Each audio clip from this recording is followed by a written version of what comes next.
Dans la province orientale, en République démocratique du Congo, plus de la moitié des habitants des zones rurales n'ont accès ni à l'eau potable, ni à des installations sanitaires de base et vivent dans un environnement insalubre. La majorité de la population vit en dessous du seuil de pauvreté, dans un état de santé précaire et subit des épisodes récurrents d'épidémies de choléra, de dysenterie et de fièvre typhoïde. Depuis 2009, Oxfam Québec apporte son soutien technique et logistique à l'action du gouvernement congolais et à d'autres organisations de la société civile et travaille à renforcer les compétences de la collectivité tout entière dans la gestion de l'eau, de l'hygiène et de l'assainissement.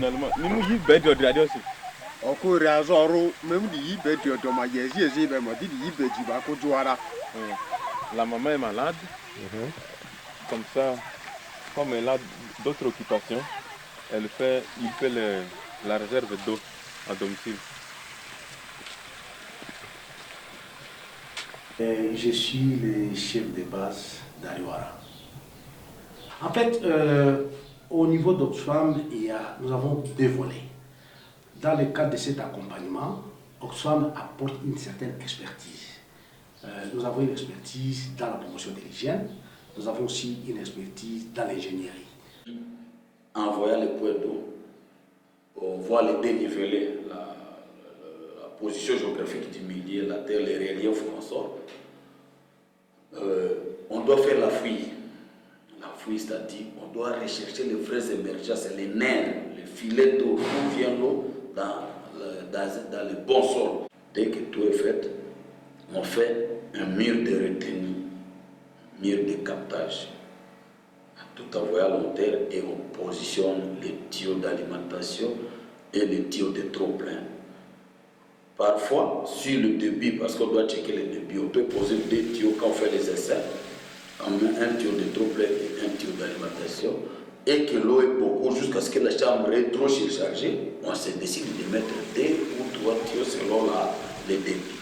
Je m'appelle Matondo, je suis le sobriquet de MTD. Il y a beaucoup de gens qui me connaissent. Nous faisons des captages, nous aménageons et puis fait le lieu de puisage, construction de lieux de puisage, là où les mamans descendent pour puiser de l'eau. C'est ce que nous faisons. Nous, dans le cadre du village assaini, dans les sources, quand nous allons au village, là où nous allons travailler, d'abord on demande à la communauté, est-ce qu'on peut avoir un maçon d'ici pour les initier? Parce qu'après nous, s'il y a un peu de problème, les maçons ne vont... Donc vous faites la formation en même temps? En même temps, oui. C'est ce que nous faisons. Bonjour. Oui, bonjour. Comment ça va? Vous allez à l'école? Vous avez pris bien avant de partir avec l'eau de la source? Ok, merci beaucoup. On a fait un ajout parce qu'on avait compris qu'il y avait un besoin par les mamans. Quand ils sont dans le point d'eau, il manque là où faire leur vaisselle et les lessives. On avait ajouté le lieu de lessive, à d'autres termes, on appelle ça lavoir.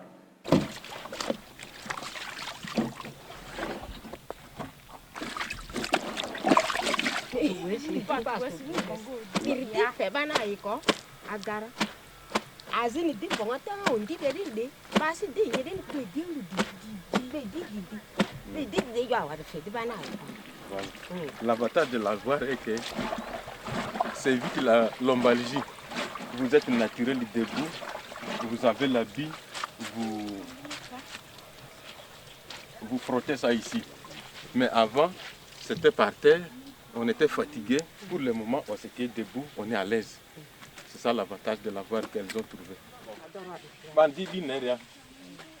Et il a fallu six bords. Et mettez des mots dans le. Et nous, bongo, dira ça, on reçoit à Kane. Et nous, wasi à Kane. On doit dire qu'à l'autre, on va bongo, dira pas qu'il y a. Donc, du coup, il y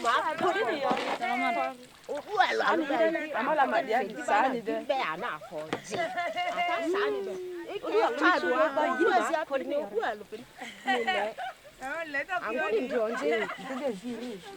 Alors, La présence de lavoir attire toutes les mamans à fréquenter. Toutes les mamans ont plus besoin d'utiliser les lavoirs à tout moment. L'aménagement d'une source d'eau potable bénéficie premièrement aux femmes et aux filles, principales responsables de la collecte d'eau.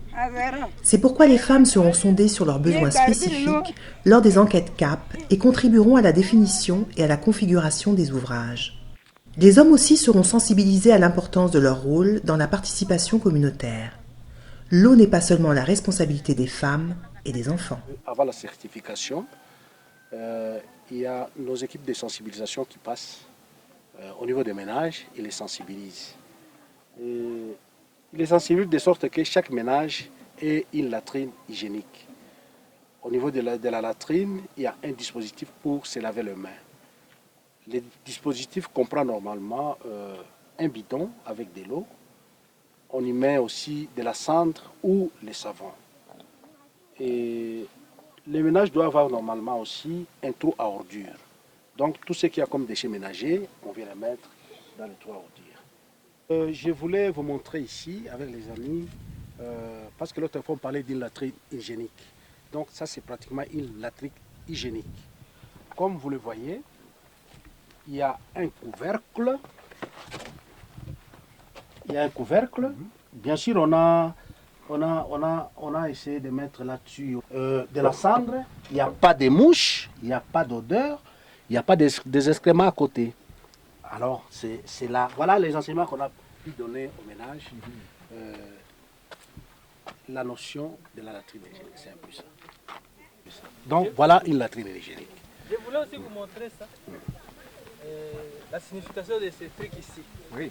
C'est-à-dire là, si vous voyez que c'est fermé comme ça, c'est-à-dire là, il y a quelqu'un là-dedans. Oui. Ah, bien. Et si c'est ouvert, c'est-à-dire là, vous pouvez entrer librement. Ici, c'est une découverte vraiment. Il y a un dispositif pour laver les mains qui est spécial. Comme vous avez vu là, on a essayé de découler un béton et mettre là-dessus un bidon avec un robinet. Comme ça, les bidons là, on ne peut pas les voler. Parce que souvent, quand on met un dispositif de laver les mains, on peut voler les petits bidons là où on met de l'eau dedans. Mais ça ici, c'est condamné, il n'y a pas moyen de voler. Voilà. Au cours des 18 mois que durera le projet, 95 villages où vivent plus de 80 000 personnes pourront bénéficier du programme d'assainissement. Au moins 76 villages seront certifiés villages assainis d'ici novembre 2015.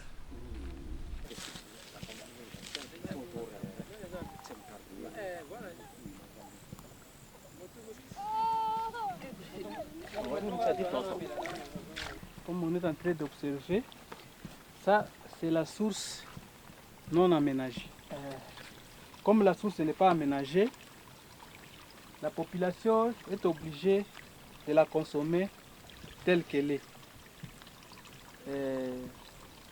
Avant d'aménager la source, il y a les activités que nous allons faire en amont avec la communauté. Bien sûr, il y aura aussi des activités en aval. Mais présentement, à ce niveau où nous sommes, c'est comme ça qu'on a trouvé la source avec la communauté et c'est consommable. Depuis que le village est né, depuis que le village est ici, c'est l'eau que cette communauté consomme. Par exemple, toi, tu consommes cette eau depuis toujours? C'est toujours. Et tu n'es pas malade? On ne sait rien. Oui, si vous posez cette question, bien sûr, ils vont vous dire que depuis qu'on est là, on consomme toujours cette eau ici. Ils vont vous dire que ça ne nous donne pas la maladie. Maintenant, c'est le travail de sensibilisation. C'est à nous maintenant d'éveiller la conscience de cette communauté-là. C'est pourquoi on fait l'enquête aussi. C'est l'enquête qui va déterminer tout ça. Pour voir combien vraiment de pourcentage de gens qui savent. Maman.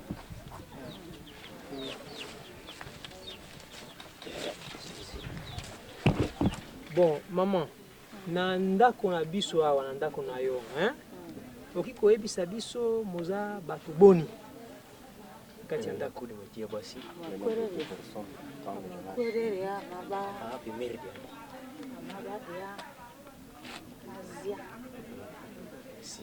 Bon, ok. Nini nde tiaka moto azwi diarrhée ou bien libumu kosuwa. Epi ozala nini? Engango. Misiria. Azo engapi ba yepi diarrhée ru diledi. Enga nyaka bani atanimba kudia. Alata quoi. Avec l'enquête qu'on a menée ici, nous sommes déjà dans les 18 ménages. Mais sur 18 ménages, il y a au moins 9 ménages qui n'ont pas de latrine. Mbote. Mbote veut dire bonjour. Nous sommes dans le village Esoko. Nous sommes très heureux de vous présenter les comités village Asseni du village Esoko, donc de ce village. Ineko, à qui Esoko est certifié. Et c'est des programmes là. Aujourd'hui, minimi sous yo de ma derrière Lyon. Aujourd'hui, mini sous programme de ma arrêt. Aujourd'hui, abani sous programme de ma arrêt. À Lozoria, Anzi, tu as mal rapide. Isuku, Azoy ma adi, tu as venu Isuku. A cool bata pedi, et tu as dit oro à la terre. Donc là, ils sont certifiés bien sûr village Asseni, mais que vont-ils faire justement pour garder ce statut-là, pour ne pas le perdre? Bon, ayo kwa mana utima vikuri. Erle amamaye anga salongo kanku akuma chazu ye. Dire ngafeni ayo da. Amani utidware. Ene mapamva amasi baranje agupisu okusu. Paswa la mapamva eyeti kartelia e controle. Akola eza la motalaka eza la douche eza la wesa of to da ile metena ya controle eyone olukpa la no do la po yora kama vizu yo da mani kwemi mapamva amaito ye emi mapamva re po emi to ne asimu do etika ko amala se controle de yama agubisu okusu. Nous avons fait la source. Pas seulement la source, tout ce qu'on a fait ici dans le village, c'était ensemble avec vous. Et nous, et avec la zone de santé, Oxfam, nous allons partir, mais ça va rester avec vous. Maintenant, c'est à vous de voir comment vous allez créer les cotisations. Parce que vous devrez quand même faire une caisse d'eau pour que c'est cette caisse d'eau-là qui va remédier. Parce qu'on sait que la source n'est pas éternelle. Il y a des fois où il y a des cassires qui peuvent se faire là-bas. Maintenant, c'est à vous, les comités, de sensibiliser tout le monde pour cotiser. Parce que l'eau, ça s'achète. Même en ville, partout, l'eau, ça s'achète. En cas de problème, c'est cet argent-là qui va vous aider maintenant à reconstruire cette eau-là. Vous pouvez être à mesure, si ici, dans les milieux ici, il n'y a pas un maçon ou bien il n'y a pas un ingénieur, vous pouvez même faire appel à quelqu'un d'autre, il vient vous construire ça. Parce que tel qu'on a fait là, avec vous, bien, je vous assure que Oxfam ne va plus revenir ici, ou bien la zone de santé pour réparer ça. Parce que vous le savez qu'il y a beaucoup de villages qui ont besoin de l'eau. Alors nous devons aller ailleurs aussi pour aider les autres.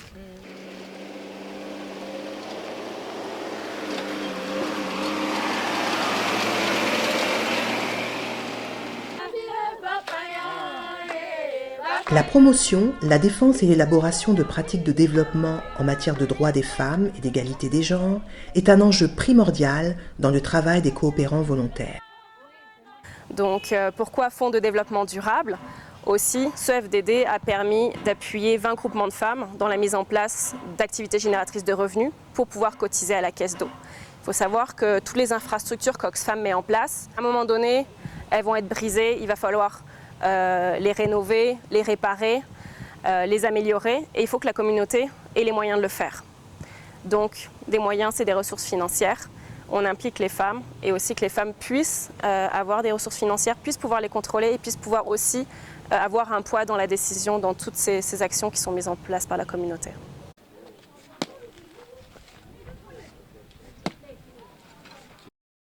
C'est dur. Le travail est dur. comme dit la Bible, les hommes travailleront difficilement. Chez vous, il y a une modernisation, mais chez nous, c'est le contraire. Kibo, pour commerce ezolinga do, bamususu bazana do na commerce te. Nde topona kikata o tokoki mwa komeka na kosala. Nde toloba kikata tomeka na no kosala oyo. Soki eleki biso, simango tokotika tokobalisa musala mususu.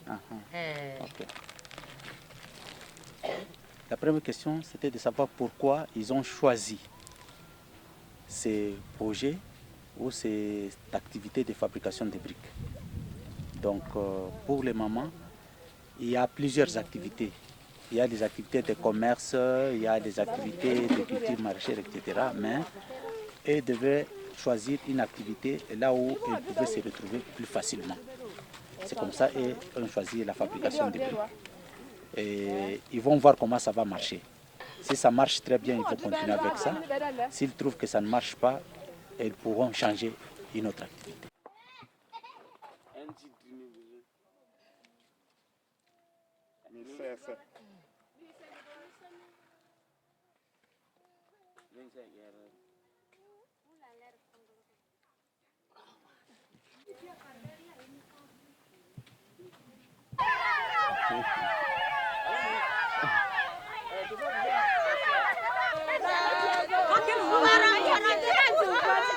Oui, je m'appelle Albert Angundu, je suis superviseur à la promotion de l'hygiène à Oxfam, Québec.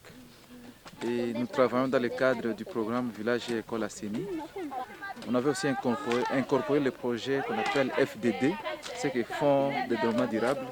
C'est une valeur ajoutée que Oxfam voulait apporter aux femmes vulnérables dans le regroupement qui sont dans ces villages-là sélectionnés. Et si vous voyez des hommes, il ne faut pas aussi s'étonner parce que quand on parle de femmes ici beaucoup plus, il y avait aussi quelques hommes, 2 ou 3 hommes pour appuyer ces mamans-là.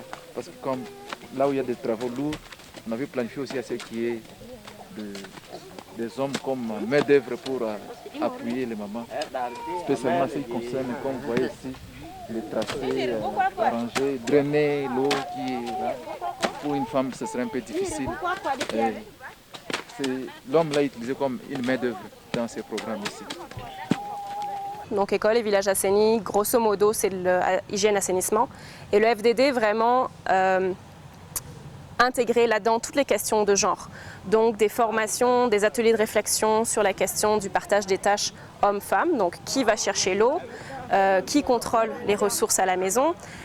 Donc vraiment, déjà commencer à poser ces questions au sein de la communauté, avec les villageois, avec les hommes, les femmes.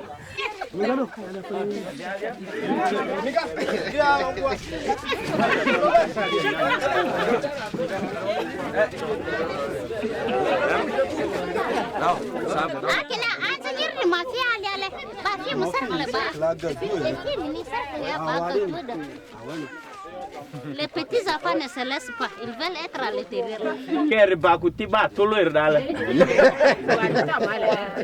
Alors je vais répéter les règles. Donc là on a fait 2 cercles. Au milieu vous regardez le cercle qui est à l'extérieur.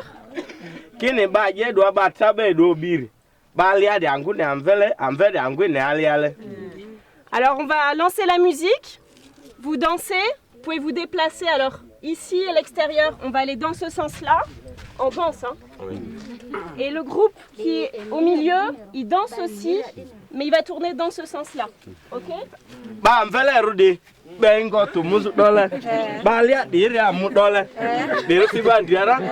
Ok.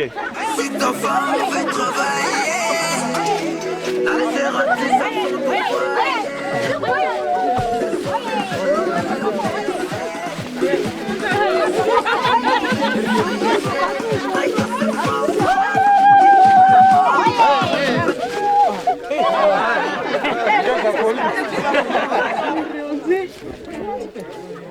L'augmentation du pouvoir des femmes signifie nécessairement une perte de pouvoir pour les hommes. Okuka okwesu muzu dile efinikini agupima okpo ni envivule C'est mieux.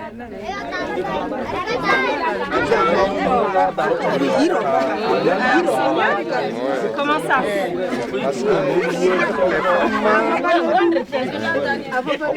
Ont eu tellement de pouvoir, ça domine les hommes.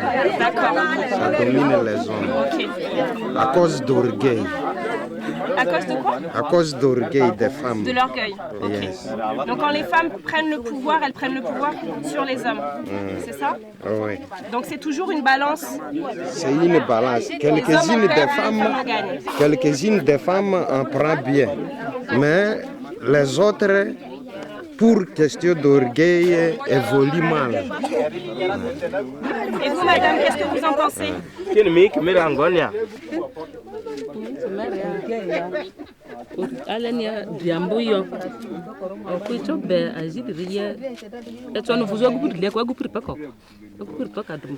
Elle dit ceci, même s'il y avait recrutement de femmes, et même si les femmes ont une association là, les femmes ne peuvent pas être au-dessus des hommes. Ils travaillent en collaboration. Il dit que ce que le monsieur là dit c'est faux, mais ça ne dépend d'une femme à une autre. Ok.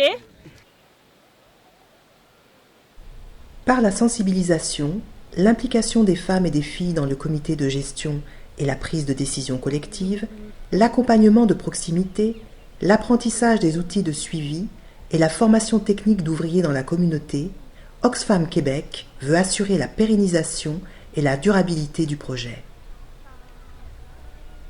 À travers ce projet Village Asseni, Oxfam nous appuie d'abord techniquement à travers ses agents qui nous accompagnent, mais aussi matériellement. Il y a des matériels pour l'hygiène de base, il y a des houes, ainsi de suite, et d'autres matériels pour aménager soit les sources que Oxfam distribue pour les différents comités des villages Asseni, mais aussi, avant, ils distribuaient même des dalles pour les latrines. Malheureusement, pour les derniers projets ici, ça n'existait pas.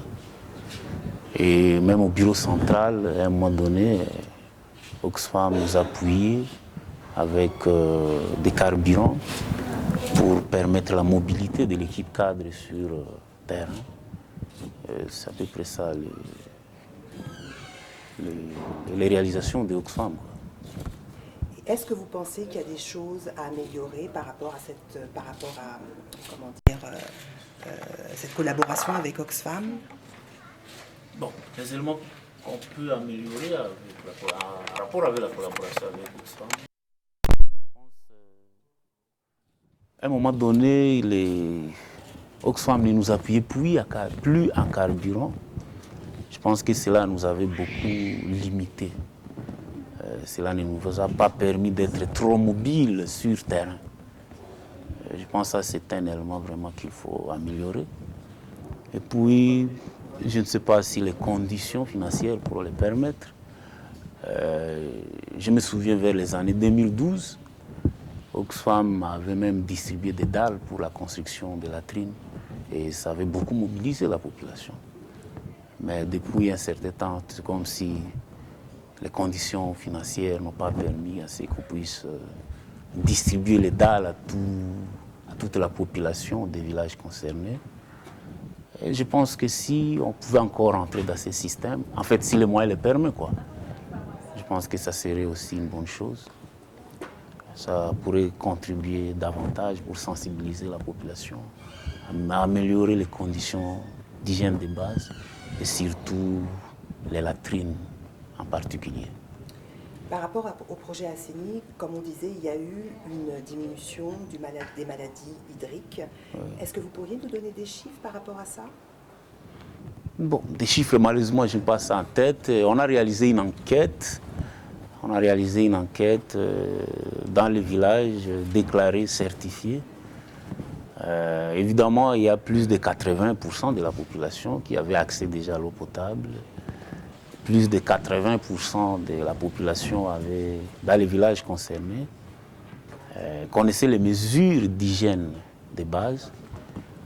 Ça, c'est lorsqu'on a fait l'enquête CAP directement après disons avant la certification.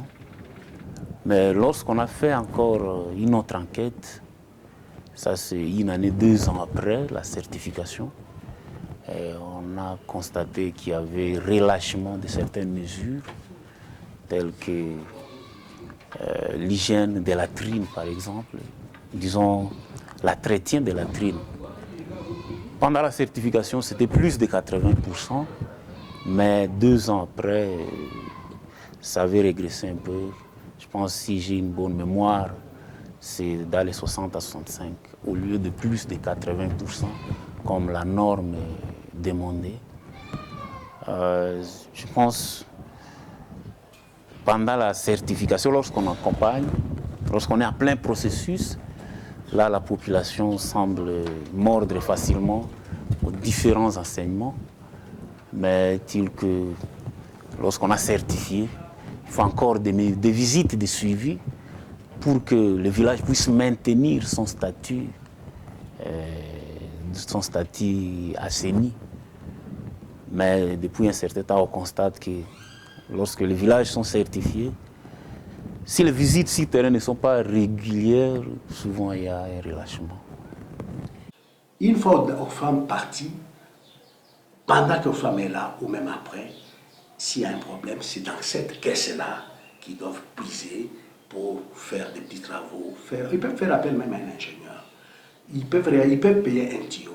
Donc ils peuvent réaliser des petits travaux avec la... Donc nous, pendant que nous sommes là, on sensibilise la population, donc aussi les comités, on forme ces comités-là pour les rôles qu'ils vont jouer après nous.